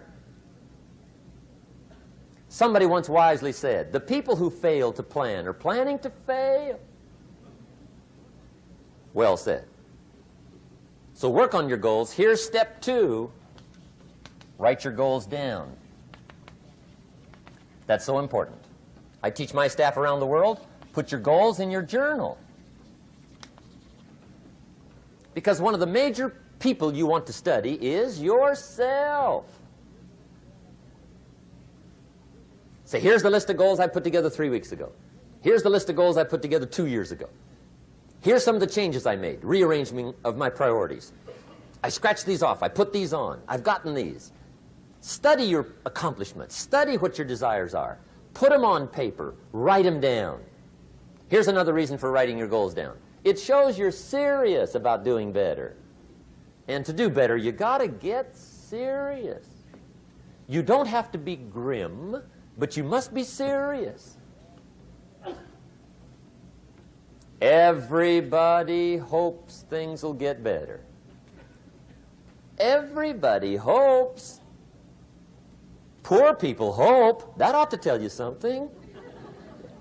It means the future does not get better by hope. It gets better by plan. I used to have the affliction called passive hope. It's an affliction. It's bad. Probably what's even worse than that is happy hope. Now that is really bad. That's bad. Happy hope. The guy's 50 and he's broke and he's still smiling. See, that's not good. So get serious about your goals. Put them on paper. Write them down. There's all kinds. His goals, her goals, their goals. Business goals, financial independence goals, family goals. I mean, there's so many things to work on this that if you don't get busy and work on it, sure enough, the time will pass. And sure enough, 5 years from now, you'll wind up where you don't want to be, wearing what you don't want to wear, driving what you don't want to drive, being what you don't want to be. Now's the time to fix it. Now, here's the third step to your goals. Check the size of your goals and the kinds of goals. How big they are, what kind they are, affects you. And here's one of the important phrases of the evening. Your goals are affecting you, whatever they are. Your goals affect your handshake. Your goals affect your attitude, personality. Your goals affect the way you walk, the way you talk, the way you dress. All day long, we're being affected by our goals. Now, some people have goals, but they have such lousy goals. The effect is bad. I asked a guy one time, what are your goals for this month? The guy said, look, if I could just scrape up enough money to pay these lousy bills. That was his goal. I'm not saying it isn't a goal. It's a goal, but it's such a lousy goal, the effect is bad.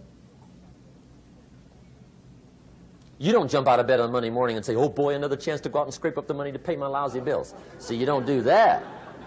Usually you say, oh, not another Monday.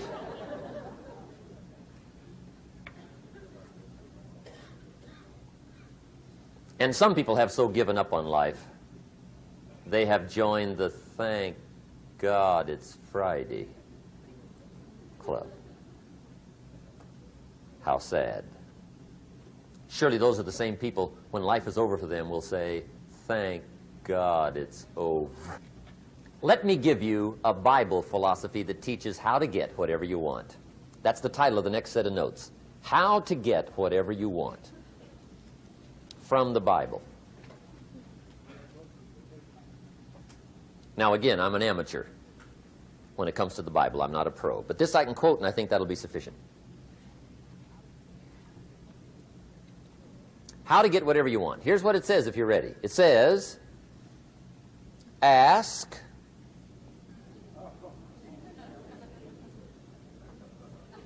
That's it. End of notes.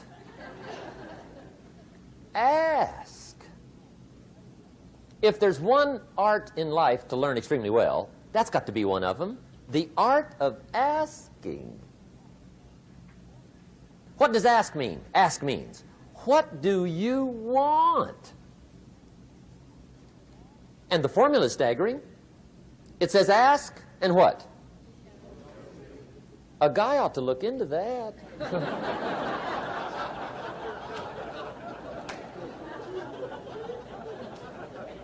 He says, yeah, but you work where I work. By the time you struggle home, it's late. You got to eat a bite of supper, watch a little TV, get to bed. You can't sit up half the night, ask. And the guys be... See, you've got to be better than a good worker. You've got to be a good asker.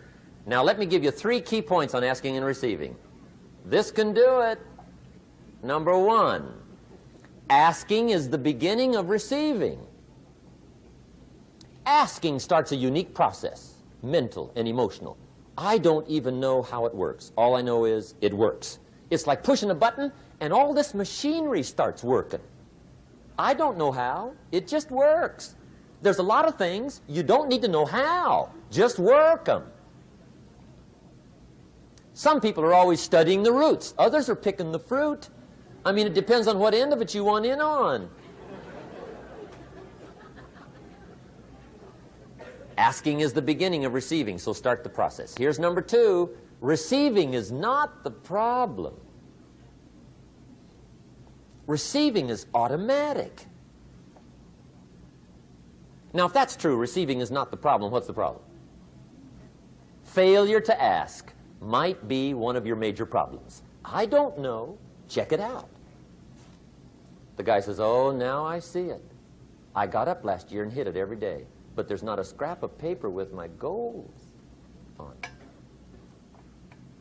Good worker, poor asker. So you got to change that. Here's number 3. Receiving is like the ocean. There's plenty, especially in California. It's like an ocean here.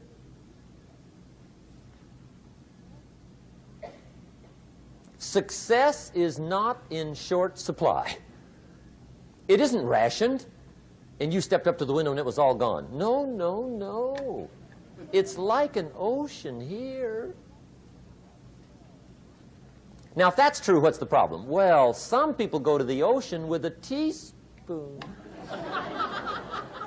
Have you got the picture? See, what you want to do in view of the size of the ocean is trade your teaspoon for at least a bucket, and you'll look better down at the ocean. Kids won't make fun of you, right? Okay. Now, there's 2 ways to ask, and we'll wrap up goal setting. 2 ways. Here's number 1. Ask with intelligence. It didn't say ask intelligently, but I'm sure it meant that. Don't mumble. You don't get anything by mumbling. Be clear. Be specific. Intelligent asking means how wide, how high, how soon, when, what size, what color, how much. Define what you want and describe what you want. That's powerful. In the weekend seminar we teach, goals become like a magnet. They pull you that direction. And the better you describe them, the more they pull. So ask intelligently. Here's number 2. Ask with faith. That's the childish part of the equation. Believe you can get what you want like a child. Not an adult. Adults are too skeptical. So the formula really reads, make plans like an adult and believe in them like a child. And the most incredible things will happen. Just try it for 90 days. Just try it. You can always go back to the old ways. Just try it. Just 90 days, 90 days.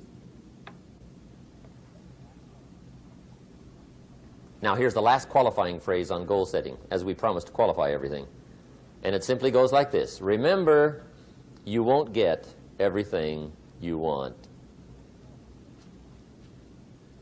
And we've already studied the reason for that. Simply, sometimes it hails on your crop and rains on your parade. It's that kind of planet. So you won't get everything you want, but if you will work this goal-setting formula, you can get plenty for wealth and happiness. Okay. That's goal setting. We use it around the world. We recommend it. Now, maybe it won't work as well for you as it has for me. I don't know. Maybe not. But what if it did? You got to try. Okay. Here's the last subject, the day that turns your life around.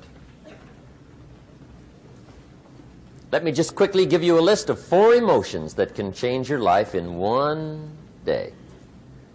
Emotions are powerful. Sometimes it doesn't take much to alter your whole life direction.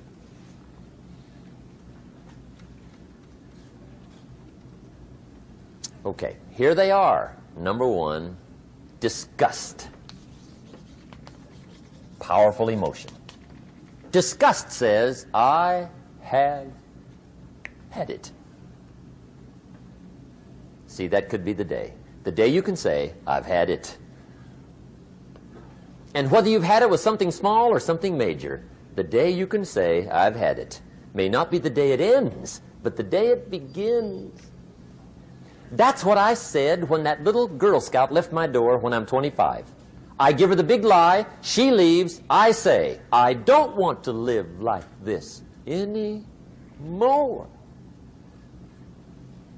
I've had it with lying and being broke. Powerful day. The man's finally had it with mediocrity. He's had it with being a loser. He's finally had it with those awful sick feelings inside, knowing his wife is at the grocery store looking at 2 cans of beans, one marked 37 cents, one marked 39 cents. And the guy sick inside knows his wife's going to buy the 37-cent can, and she doesn't even like the brand. Do you know why she's going to buy the 37-cent can? To save 2 cents. The guy sick inside finally says, I've had it. Being on my knees in the dust looking for pennies, we're not living like this anymore.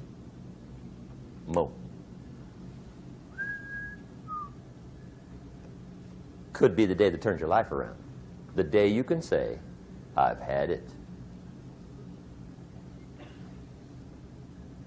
He walks into his closet and rips everything in it to shreds and says, I've worn this embarrassing stuff for the last time.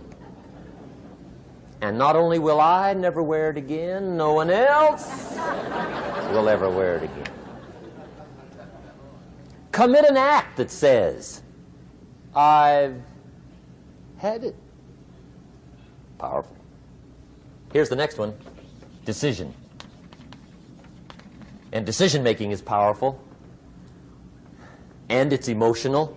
That's those knots in the pit of your stomach, right? Waking up in the middle of the night in a cold sweat, trying to decide.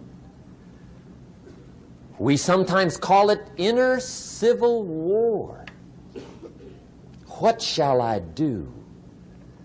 Well, for progress, you must decide.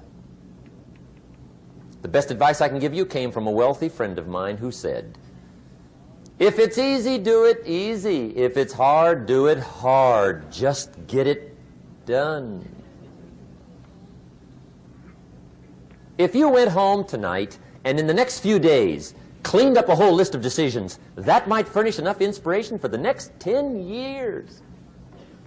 I found this out many times after you've decided. Getting on with it is easier than deciding. Sometimes decision is the toughest part. Here's the next emotion, desire, wanting to bad enough. And I don't know how to tell you to want to. That's something you've got to come up with. There's 2 things I know about desire. Number 1, it comes from inside, not outside. You don't send off for it. Number 2, I know desire can be triggered by something. Who knows what it might be? Sometimes desire waits and sleeps for something to happen. Maybe it's a book, maybe it's a song, maybe it's a sermon, maybe it's a lecture, a seminar, maybe it's the conversation of a friend, a happening, an event. Who knows? The best advice I can give you is what I give my staff. It goes like this: welcome every human experience. You never know which one is going to turn it all on. Even the bad experiences. Sometimes from the bitterest experience comes the greatest awakening. So let down the barriers, take down the walls. The same wall that keeps out disappointment keeps out happiness. Let life touch you. Don't let it kill you, but let it touch you. Here's the last one. This one's powerful. Resolve. Resolve says, I will. Two of the most powerful words in the language. I will. Benjamin Disraeli once said, nothing can resist a human will that will stake even its existence on the extent of its purpose. Shortly put, I'll do it or die. See, that's powerful. That could be the day that turns your life around. The world has a strange way of stepping aside when somebody says, I'll do it or die. The man says, I will climb the mountain. They've told me it's too high, it's too far, it's too rocky, it's too difficult, it's never been done before, but it's my mountain, I will climb it. Pretty soon you'll see me waving from the top. Or dead on the side, because I ain't coming back.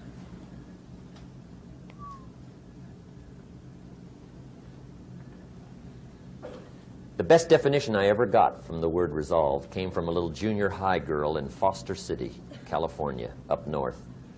I'm talking to the junior high kids one day. I love to ask kids definitions. They come up with beauties.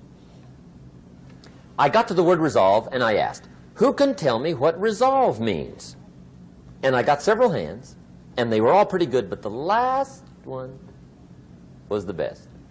Little girl, about 3 rows back, held up her hand. She said, Mr. Rohn, Mr. Rohn, I think I know what resolve means. I said, darling, what do you think it means? She said, I think it means promising yourself you will never give up. I said, that's it. Webster, stand aside. That is the definition. Promise yourself you will never give up. I asked the kids, how long should a baby try to learn how to walk? How long? How long would you give your average baby before you shut him off? How long? See, any mother in the world would say, you're crazy. My baby's going to keep trying until it learns how to walk. What a magic formula. Now let me show you what triggers all emotions into activity that brings results. And results is the name of the game. Here it is. Action. Finally, you must do something about how you feel. Jesus, the master teacher, said, don't just be listeners, be doers. The world admires the doers. Whatever it takes to get you to try harder, read more, set your goals, and go for it. Here's the next attitude disease. Overcaution. Some people never will have much. They're too cautious. Now, you can also be too reckless, but you can also be too cautious. This is called the timid approach to life. And my caution was always the risk. Risk used to drive me right up the wall. I used to say, what if this happens?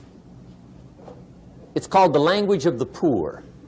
What if this happens? And on top of that, if this was to happen, look at the fix I'd be in. I better not try. I could always ace myself out. Then I'll tell you what changed my whole life when I finally discovered it's all risky. The minute you were born, it got risky. If you think trying is risky, wait till they hand you the bill for not trying. If you think investing is risky, wait till you get the tab for not investing. See, it's all risky. Getting married is risky. Having children is risky. Going into business is risky. Investing your money is risky. It's all risky.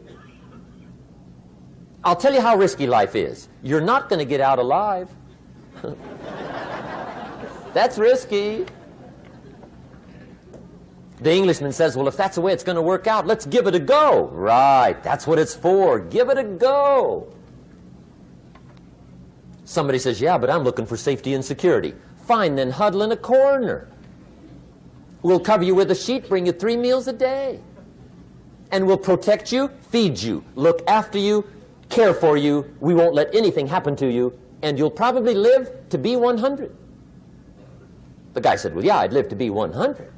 But what a way to live. Right. What a way to live, safe and secure. Don't ask for security.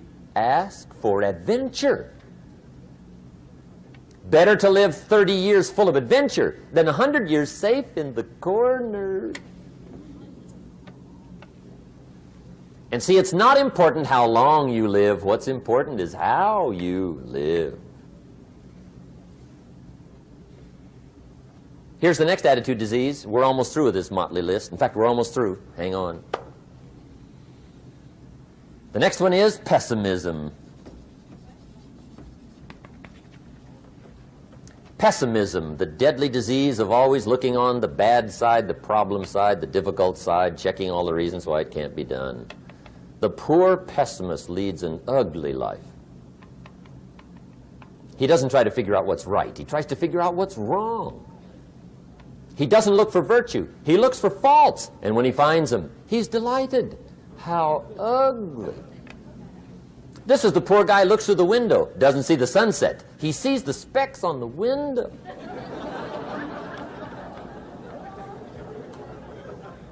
And this is the poor guy, right, who rushes up, takes such leave of his senses. This guy rushes up and he says, I've got 5 good reasons why it won't work. He's so dumb he doesn't know all he needs 1. He's got 5.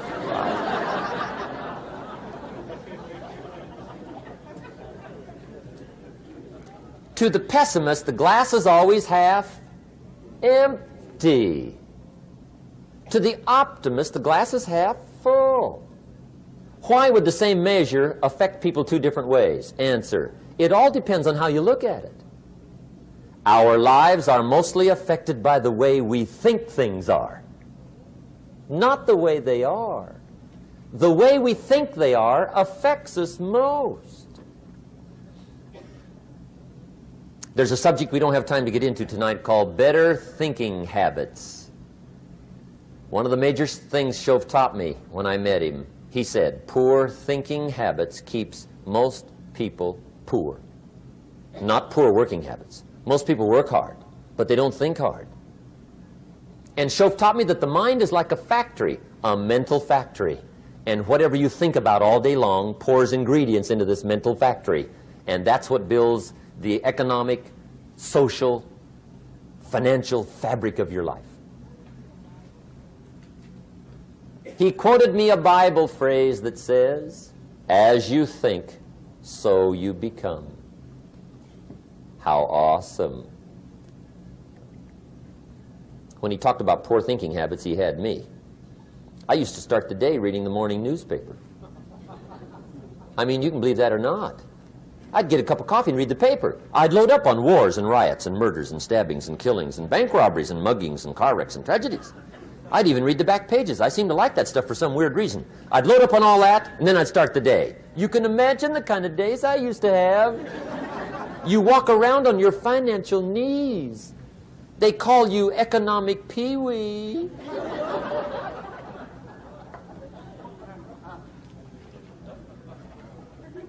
The guy says, I want to be a great leader. Wonderful. The first thing we do is follow him to his house. When we get there, we walk in and check his library, number 1. Somebody says, well, why check his library? The reason is because what a man reads pours massive ingredients into his mental factory, and the fabric of his life is built from those ingredients. You would not believe what some people have got in their house to read. You would not believe. One of the best dressed up words I know for a lot of it is trash. Can you imagine dumping a barrel of trash into this mental factory every day and coming out with a rich, dynamic, positive life? It can't be done. You might as well try making a cake with cement. The kids back in Danbury, Connecticut, high school, they're asking me questions one day. I'm talking to the kids. Kids got good questions these days. One of them said to me, Mr. Rohn, how do you build the good life? I said, it's simple. It's not easy, but it's simple. Here's how you build anything. Select the right ingredients, keep out the wrong ingredients, and it starts with thought. Everything starts with thought. So you must be wise and careful what you think about, because that starts everything. You got to be wise and careful. I asked the kids, what would happen if somebody dropped sugar in my coffee? They said, well, you'd be okay. I said, what if somebody dropped strychnine in my coffee? They said, well, you'd be dead. I said, correct. Lesson 1. Life is both sugar and strychnine. You gotta be careful. I said, what if my worst enemy drops in the sugar? They said, will you be okay? I said, what if my best friend, even by accident, drops in the strychnine? They said, well, you'd be dead. I said, correct. Lesson 2, watch your coffee.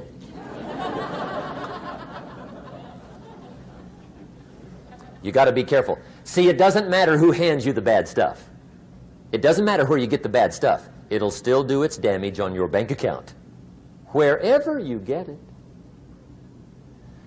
Mr. Schoaf gave me one of the greatest phrases when I first met him when he said, Jim, every day stand guard at the door of your mind. How important. Stand guard at the door of your mind. And you decide what goes into your mental factory. Don't let anybody just dump anything they want to in your mental factory, because you've got to live with the results. Okay, here's the last disease, and we're through with this list. In fact, we're almost through. Hang on. The last subject is very brief.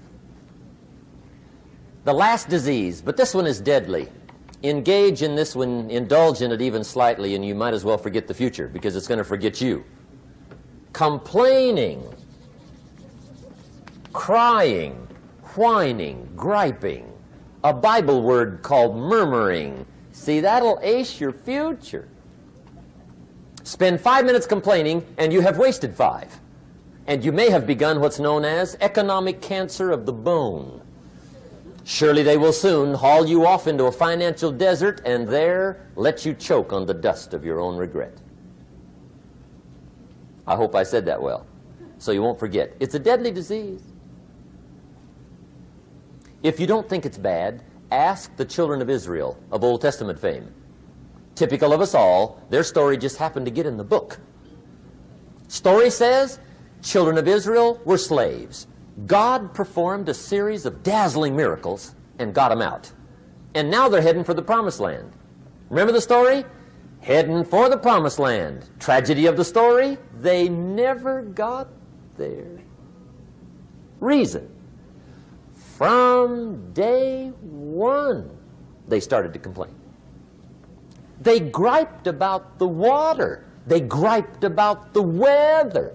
They whined and cried and griped about the food. They griped about the leadership. They whined and cried because it was too far, too cold, too hot, too difficult, too miserable. I mean, they whined and cried for years. Finally, God said, I've had it, trip canceled. Or something like that.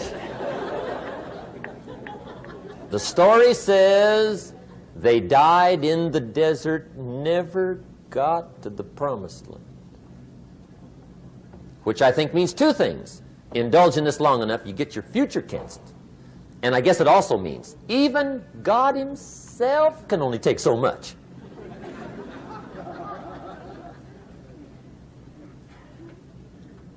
Okay.